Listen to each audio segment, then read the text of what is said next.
repair nila guys. Ayan. Sinuot ko lang. Babawas lang natin dito sa side. Dun sa nagpa-prepare ng aking manugang. Tsaka dito sa laylayan. Yun guys. Yung sukat, babawasan natin yung dito. Tsaka yung side. Tapos pati dito sa laylayan. Saan may sukat? Ayun, hanggang dito. Cut na natin. Ay, natastas ko na yung sa may kilikili. Tas nakat na natin dito sa may laylayan. Mahirap niyan. Kasi meron siyang double. Kaya kung halimbawa yung mababawas dito, kailangan mag-joining dito sa may ano niya. Dito sa may lining niya. May lining kasi. So, ikakat natin yung dito. Ito kasi yung sukat. May guhit siya. Pag ganun. Ikat ko na lang. So, nakat na natin guys. Ito yung nakat natin. Pinag-anuhan ko yung left and right na side. Tapos, ginanyan ko. Nilagyan ko ng clippings para mas mabilis siyang ikat. Ngayon, gagawin natin is pasadahan na natin yung nakat ko. Yan. So, let's go guys. Yan.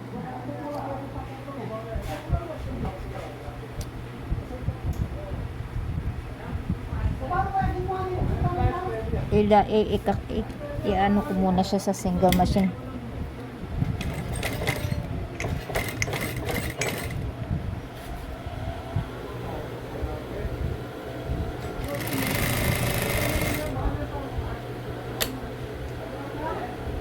One-fourth.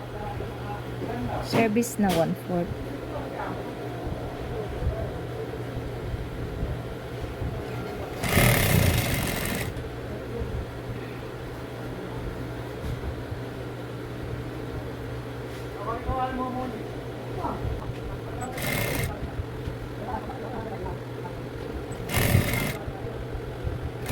Pati yung tabla, binagin. Dito yung lahat. Asa na yun?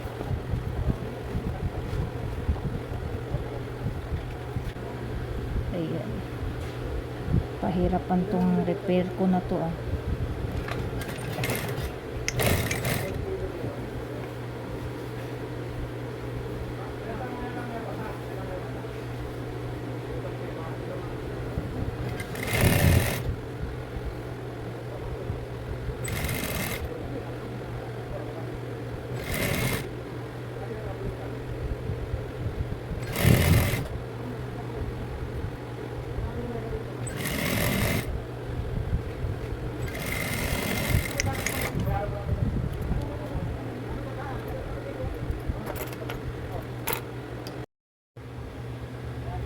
So, pati yung yung dito sa may kilikili niyan, kailangan matastas din.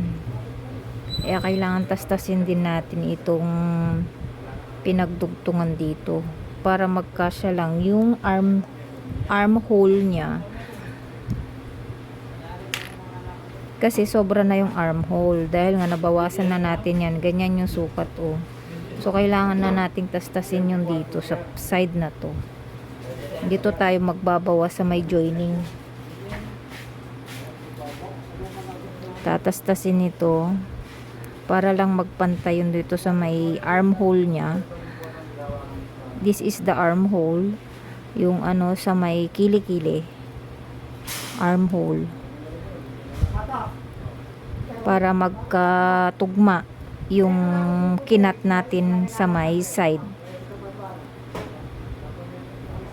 Kailangan pati to mababagbag.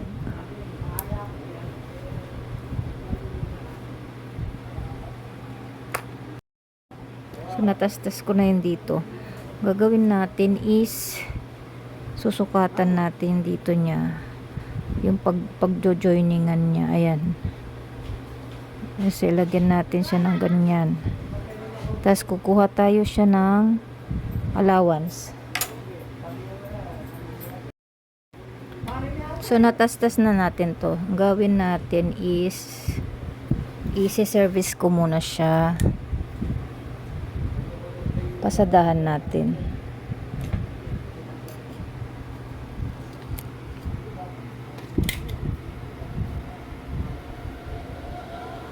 Yung may ginuhitan ko kanina.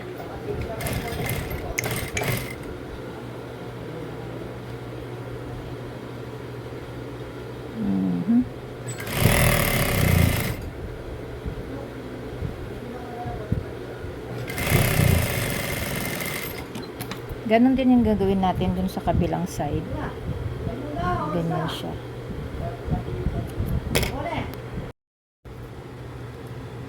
I-cut ko muna yung sobra dito sa may pinagdugtungan.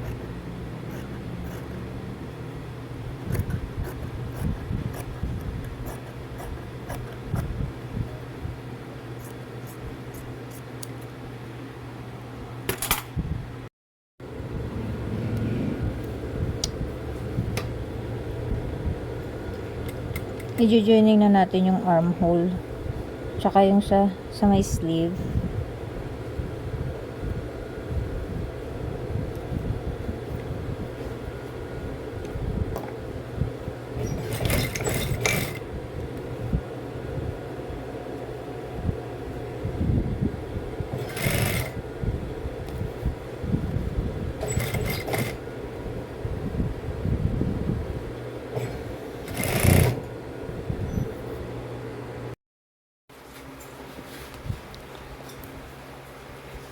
Natapos na natin siyang i-close dito sa may kilikili. Ngayon ay dito na tayo sa kanyang bottom hemming sa laylayan. Ngayon gagawin natin, i-close muna natin yung slit niya bago natin siya iba-bottom hemming. So ano na lang natin yung double ano na lang natin siya ganyan. So let's go guys. Kasi ano na natin yung kanyang slit. I-close lang natin yung slit niya.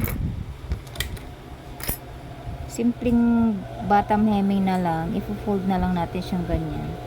Para hindi na tayo mahirapan. Susundin natin dito. Yan. Sa may pasok para sikat. Para sikat ba? Hindi siya halatang joining.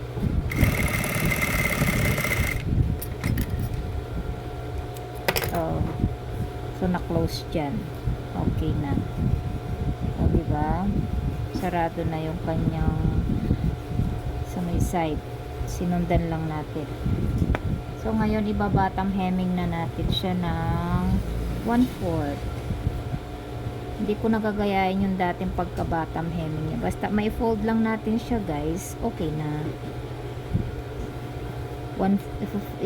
Ano lang natin siyang ganyan.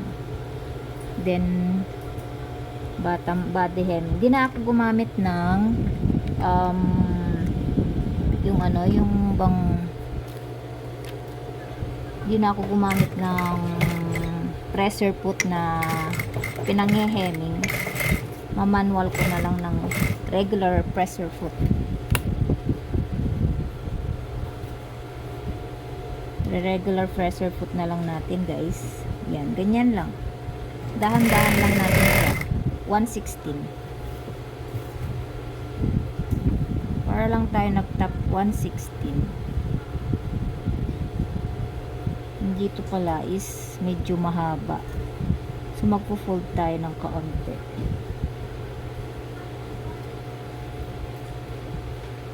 Oh my gosh.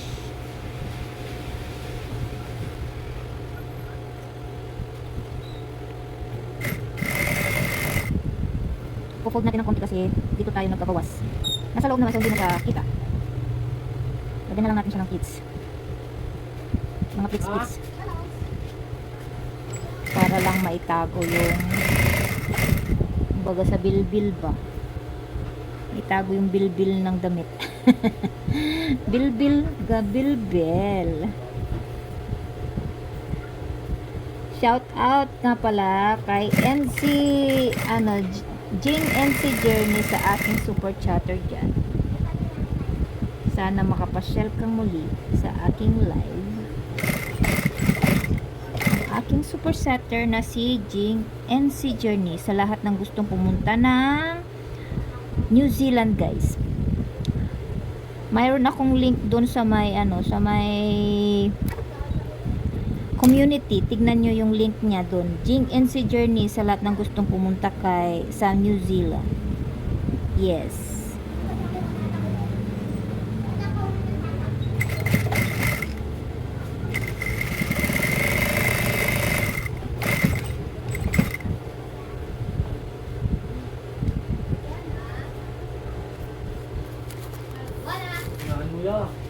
Yes, konti na lang, guys. Ibabatam hemming natin.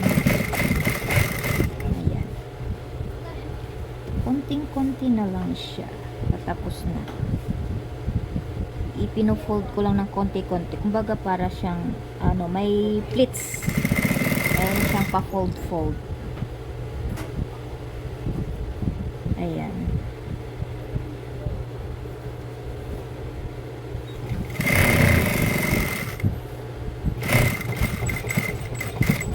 Ilak mo lang parati dito sa dulo tsaka dulo. Maglalak lang ka para hindi maalis yung tahi. Yan, tapos na. Tapos na, guys, ang bestida ni aking manugang. Ko alam kung saan niya gagamitin. Baka sa party-party. Alam niyo naman. Sa manugang ko to. Tapos lalagyan natin siya ng buttons.